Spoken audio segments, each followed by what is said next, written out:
lot of tough guys, at least from my perspective, because once again, I consider myself the lowest on the totem pole, and I had to learn. So I looked at every experience as a learning experience. Physically, it was a much more physical game than what it is today. You couldn't walk across the lane without getting checked. Or the screens, illegal screens, holding. You always had to pay a price. Be it if you were aggressive and you were a gun-ho guy and you go in with the understanding that I'm gonna get hit. I'm gonna pay the price, but that's a part of the game. I'm not gonna be afraid to go inside. Those are types of things that these kids don't even have a clue of how we had to grow up or how we had to play. The people that influenced my basketball skills when I was growing up as I was watching the NBA, Walter Davis, Dr. J, David Thompson. Dr. J's style it was something that I absolutely loved because of the way he can handle the basketball with his one hand. He can move the ball. I had big hands. So in terms of being able to control the ball and be creative with the ball with your hands, to me that was intriguing because very few people have big hands. Are there rules to talking trash?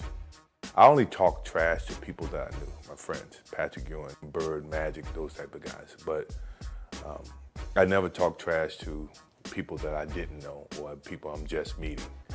And if they did, my game always did my talking. I never say anything. So this can be something you probably could print. I'm playing in my camp against O.J. Mayo. He was a top high school kid coming out, and I never met him first time. In front of my camp, he starts this thing about, you can't guard me, you can't do this. I got my campers here, so obviously I can't really go where I want to go because of my camp. So I stop the camp, send the kids to bed. We go back to playing. And he starts his whole thing, that you can't guard me, you can't do this. And then finally I just let him, I said, look, dude, you may be the best high school player, but I'm the best player in the world. So from this point on, it's a lesson. And from that point on, it was a lesson. He never won a game. I posted him up. I did everything. If I can ever show you that film, and if you can ever ask him that, ask him about the thing that happened at my camp. I don't consider that trash. I consider that fact. You call it trash. You got to be very competitive. I think a lot of my defense is because of my competitive nature, is that I don't want you to outscore me, or I don't want you to score a certain number of points on me. Gary Payton and I had an interesting competitive, he's supposed to be the glove. And the media made a little bit of a splash, and then the next thing you know, we're playing against him in 95, 96 for the playoffs.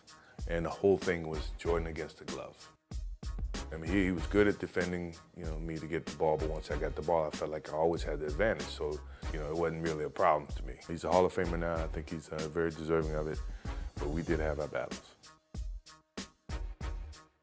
If I was in my prime, who would I want to play one-on-one with? That list is very long. Start off with Jerry West, Elgin Baylor, Kobe Bryant in his prime, LeBron in his prime, D-Wade in his prime, Melo. That's a good start. Yeah. I don't think I lose. Other than Kobe Bryant, because he steals all my moves.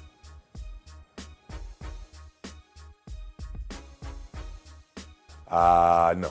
I'm not a Twitterer, I'm not a twerker, I'm not a Facebooker. I am a, nothing. I'm old school.